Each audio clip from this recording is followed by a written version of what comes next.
ఆంధ్రప్రదేశ్లో ఎన్నికల తరువాత రోజా వాయిస్ మారింది అంటే రానున్న రోజుల్లో రోజా అడ్రస్ గల్లంతు కాబోతోందా అంటే అవుననే సమాధానం ఇస్తున్నారు కొంతమంది రాజకీయ విశ్లేషకులు. ఈ నేపథ్యంలో ఇక ఇదే అంశానికి సంబంధించి మనతో మాట్లాడేందుకు ప్రముఖ రాజకీయ విశ్లేషకులు, ప్రముఖ సీనియర్ జర్నలిస్ట్ సిఎస్ రావు గారు మనతో ఉన్నారు. సార్తో మాట్లాడదాం. సార్ హాయ్ సార్, నమస్తే. హలో సార్, ఆంధ్రప్రదేశ్లో ఎన్నికల తరువాత రోజా వాయిస్ మారింది అంటే ఇక్కడ వైఎస్ఆర్సీపీలో బెరుకు మొదలైంది, రానున్న రోజుల్లో రోజా అడ్రస్ గల్లంతు కాబోతోంది అంటూ ఒక వార్త ఇప్పుడు సోషల్ మీడియాలో చక్కర్లు కొడుతుంది. దీని మీద మీ విశ్లేషణ ఏంటి సార్? సో యాక్చువల్గా రోజా మీడియాలో కూడా మాట్లాడినట్టున్నారు, సోషల్ మీడియాలో కూడా వైరల్ అవుతుంది ఒక వీడియో. తెలుగుదేశం పార్టీ వాళ్ళు కాదు నన్ను ఓడించబోతుంది, నన్ను ఓడించేది వైఎస్ఆర్ కాంగ్రెస్ పార్టీ వాళ్ళేను అని చెప్పి ఆవిడే చెప్పేసింది. అంటే ఓటమి అనేది కన్ఫామ్, పక్కా అనే విషయం. అంటే వైసీపీ నాయకులే నన్ను ఓడించేందుకు ప్రయత్నాలు చేశారు అన్నట్లే చెప్పారు ఆవిడ. అవును, వైసీపీ వాళ్ళే చేశారు, నన్ను ఓడించేది తెలుగుదేశం పార్టీ వాళ్ళు కాదు, నన్ను ఓడించేది వైఎస్ఆర్ కాంగ్రెస్ పార్టీ వాళ్ళే ఓడిస్తున్నారు అని. అంటే దాని అర్థం ఏంటి? ఓడిపోవడం ఖాయం, పక్కా అనేది ఒప్పుకున్నారు, అంతే కదా.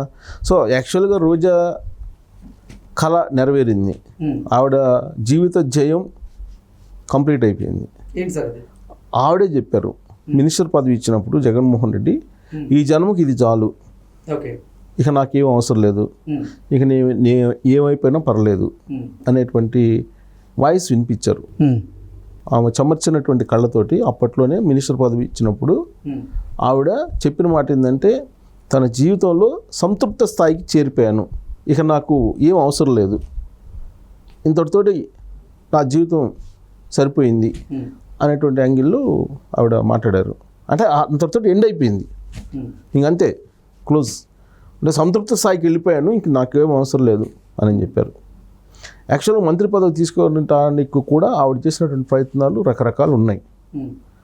ఆవిడ మన రిమోట్ బి షర్మిల చెప్తుంటారు కదా, రిమోట్ బి ద్వారా నరుక్కుని వచ్చి మంత్రి పదవులకి ఆవిడ రావడం జరిగింది. వాస్తవంగా సామాజిక ఈక్వేషన్లు, సామాజిక సమీకరణాల విషయంలో జగన్మోహన్ రెడ్డికి మించినటువంటి నాయకుడు ఇంకొకరు లేరు. ఆయన సామాజిక ఈక్వేషన్లకు ప్రాధాన్యత ఇస్తుంటారు. అలాంటి జగన్మోహన్ రెడ్డి క్యాబినెట్లో ఒకే సామాజిక వర్గానికి సంబంధించినటువంటి వాళ్ళు ప్లస్ ఒకే జిల్లాకు సంబంధించినటువంటి వాళ్ళని తీసుకోవడం అనేది అరుదైనటువంటి సంఘటనగా అప్పుడు చెప్పుకున్నారు. సో జగన్మోహన్ రెడ్డి ఏం చెప్తుంటారంటే, ఎప్పుడు కూడా నేను సామాజిక ఈక్వేషన్ని ప్రాధాన్యత తీసుకుంటానని చెప్తుంటారు, కానీ కీలకమైనటువంటి పదవులు సొంత సామాజిక వర్గానికి ఇచ్చుకుంటారు, మిగతావి అందరికీ పంచుతూ ఉంటారు, అది వేరే విషయం, ఆ డిబేట్ వేరే.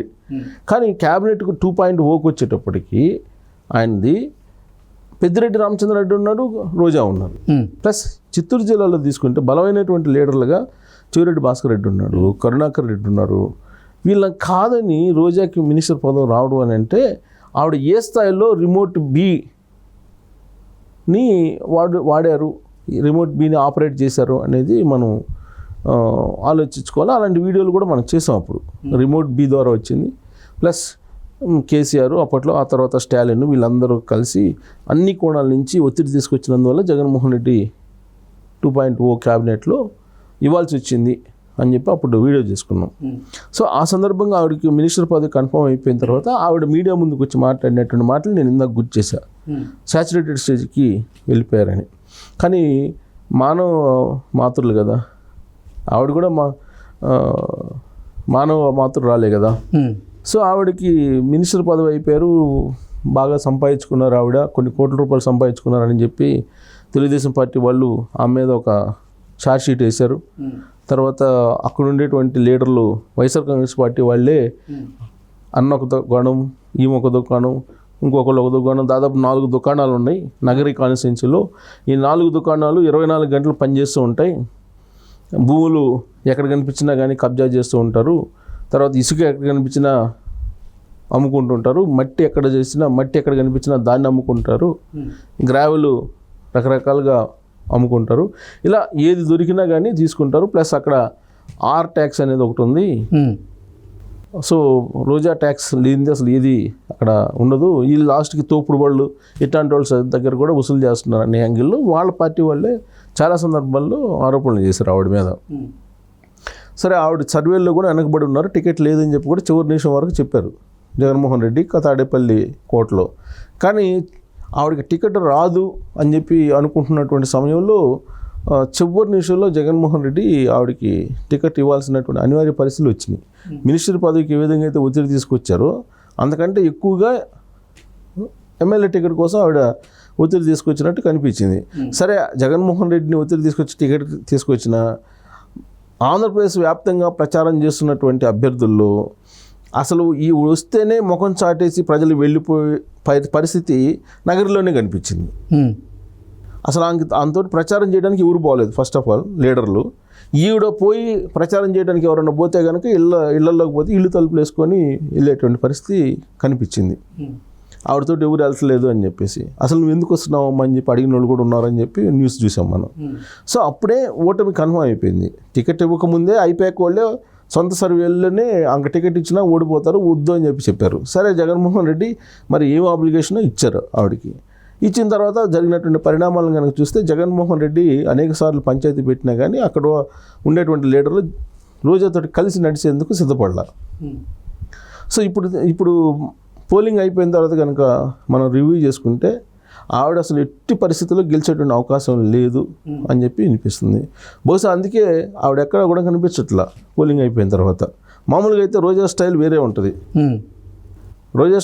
ఉంటుంది, ప్లస్ రాష్ట్ర వ్యాప్తంగా కూడా ఆవిడ మాట్లాడి ఉండేవాళ్ళు. రాష్ట్ర వ్యాప్తంగా ఉండే పరిస్థితి ఎలా ఉంది, మేము రాబోతున్నాము, గెలవబోతున్నాము, ఏదో మాట్లాడి ఉండేవాళ్ళు.